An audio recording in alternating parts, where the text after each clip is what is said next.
अस्सलाम वालेकुम रहमतुल्लाह। Welcome back again to my new video. कैसे हैं आप सब? ठीक ठाक हैं? आज का बेसिकली टॉपिक ऐसा है कि इसको फीमेल्स भी बहुत ज़्यादा देखने के लिए आएंगी और मेल्स भी बहुत ज़्यादा देखने के लिए आएंगे। एक्चुअली हमने ने कुछ ऐसा डिज़ाइन किया है कि जन्नती औरत की निशानी, कि जन्नती औरत, और अगर आपको पता चल जाए कि हाँ जन्नती औरत में कौन कौन सी निशानियाँ होती हैं, तो आई डोंट थिंक सो कि आप उसको अपनाने में देर करेंगे। तो बहुत ही एक ज़बरदस्त हदीस है, बहुत ही प्यारी हदीस है कि जन्नती औरत में कौन कौन सी निशानियाँ होती हैं कि वो जन्नत में दाखिल हो जाए। उससे पहले थोड़ी सी बातें करना चाहूँगा आपसे मैं। जो ये है मेन निशानियाँ वो थोड़ी सी वीडियो के एंड पे आ जाएंगी, ठीक है, लेकिन उससे पहले थोड़ी सी आपसे बातें करना चाहता हूँ कि आई नो कि मैं यूट्यूब पर नया हूँ, ठीक है, एंड नए बंदे को या व्यूज़ देखकर कोई उसकी वीडियो को मतलब क्लिक नहीं करता। I really understand this, okay. लेकिन आजकल जहाँ इतना फितने का दौर है कि हर इंसान उठकर अपने आप को आलिम कह रहा है, स्कॉलर कह रहा है और बहुत बहुत कुछ कहता है कि हमें फ़ॉलो करो, हमें फ़ॉलो करो, और वो दीन में पता नहीं कैसी कैसी बातें ईजाद करते हैं। वहाँ पर मैंने एक बात ये सोची फिर कि यार अगर इतना फितना अगर बढ़ता जा रहा है तो सोशल मीडिया एक्टिविस्ट में से किसी ना किसी लड़के को, किसी न किसी यंग टैलेंट को सामने आना पड़ेगा जो कि सहाबा कराम का दीन लेकर आए, उलमा कराम से सीख कर और आगे फॉरवर्ड करें लोगों को। ऐसा नहीं है कि जुमा जुमा 4 दिन किताबें पढ़ी और आकर बैठ के, नहीं, बिल्कुल ये उलमा कराम की सोहबत इख्तियार की है, उनसे दीन का इल्म हासिल किया है। तो और इंशाअल्लाह अल्लाह से उम्मीद है कि अल्लाह आपको और हमें हिदायत का रास्ता दिखाए, आमीन। तो अगर आप नए हैं चैनल पर तो इसको सब्सक्राइब और इस वीडियो को सदका जारिया समझ कर लाजमी शेयर कीजिएगा और कमेंट सेक्शन में मुझे बताइएगा कि मेरे अंदाज़े बयान आपको कैसा लगा।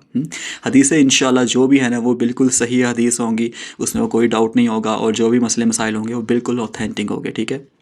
बस आपने मुझे कमेंट सेक्शन में ये बताना है कि मेरा अंदाज़े बयान कैसा है, आपको अच्छा लगा या नहीं लगा। तो बिस्मिल्लाहिर्रहमानिर्रहीम।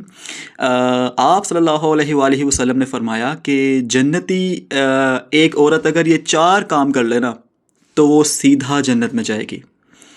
अब वो 4 काम कौन से हैं, गौर से सुनिएगा औरत के लिए। पहला काम है कि वो 5 अपनी नमाज़ों की पाबंदी रखे, ठीक है, वो नमाज की पाबंद हो। दूसरा काम वो क्या करे, वो रोज़े की पाबंद हो। कितना आसान है, देखो ये काम तो आदमी भी कर रहा है, ठीक है, आदमी भी नमाज़ पढ़ता है, रोज़े रखता है। अब औरत के लिए लेकिन बयान औरत के लिए किया गया कि अगर औरत ये 4 काम कर ले तो वो जन्नत में जाएगी, उसके और जन्नत के दरमियान कोई रुकावट ही नहीं है। फिर पहले 2 काम क्या जी, नमाज और रोज़े की पाबंदी। तीसरा काम क्या है, शोहर की फर्मा बरदारी। 4 काम है टोटल, तीसरा काम है शोहर की फर्मा बरदारी। और ये जो तीसरा काम है ना, इसमें मोस्टली जो फीमेल्स है ना वो फेल हो जाती हैं, क्योंकि बहुत सारी औरतों में ये चीज़ होती है कि उनको दुनिया के सारे मर्द अच्छे लग रहे होते हैं सिवाय अपना मर्द छोड़कर। ये औरतों में पता नहीं क्या मसला आ जाता है, मुझे नहीं समझ आती इस बात की। तो तीसरा ये है कि वो अपने शोहर की फर्मा बरदारी करती हो। ये नहीं है कि उसके ख़िलाफ़ बाद में वो अभी घर से बाहर गया है काम के लिए और आप पीछे फ़ोन मिलाकर बैठ जाएं, उसके माँ बाप के बारे में अपने माँ बाप को बता रहे हो, अपने ससुराल बता रहे हो कि इसने ऐसे किया वैसे किया, अपने मैके बता रहे हो कि इसने ऐसे किया वैसे किया, ये ऐसा ये वैसा, इसके माँ बाप ऐसे, इसके घर वाले ऐसे। शोहर की फर्मा बरदार हो, ठीक है। अब जो चौथी बात बताई वो ये कि शर्मगाह की हिफाजत करती हो। And I am damn sure कि पाकिस्तान के जो लिबास है ना शलवार की, जिसमें आपकी शर्मगाह की बिल्कुल हिफाजत नहीं होती। जाओ मेरे साथ जितना मर्जी आपने कंपटीशन करना है कर लो, मैं डंके की चोट पे कहता हूँ कि हम जिसको अपना कौमी लिबास समझ के घरों में बाज़ारों में फिरती हैं औरतें जिसको, वो उसमें शर्मगाह की हिफाजत नहीं है। जाए जिससे मर्ज़ी आप फतवा ले लें, जिस मर्ज़ी आलिम से फतवा ले लें।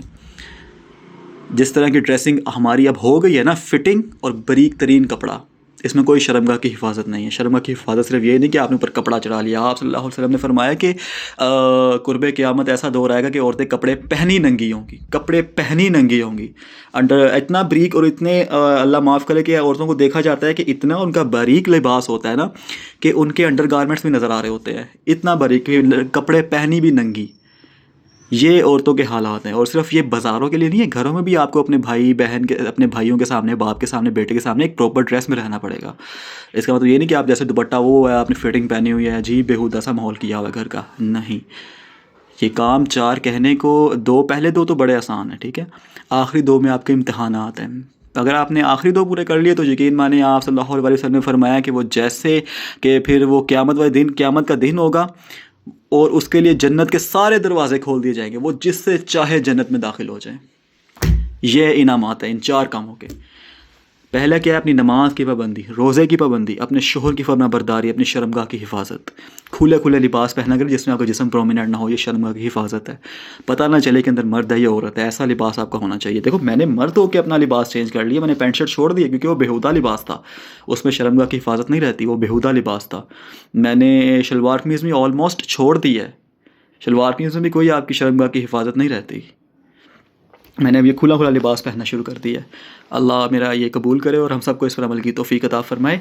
ठीक है, तो अपने ये 4 काम कर लें, आप जन्नत के जिस दरवाजे से चाहें दाखिल हो सकती है जन्नत के अंदर। बस औरतों के लिए इंतहाई आसान है। तो अगर आपको वीडियो अच्छी लगी हो तो इसको सदका जारिया समझ कर लास्ट में शेयर कीजिएगा। अपना बहुत ख्याल रखिएगा। अल्लाह हाफ़िज़।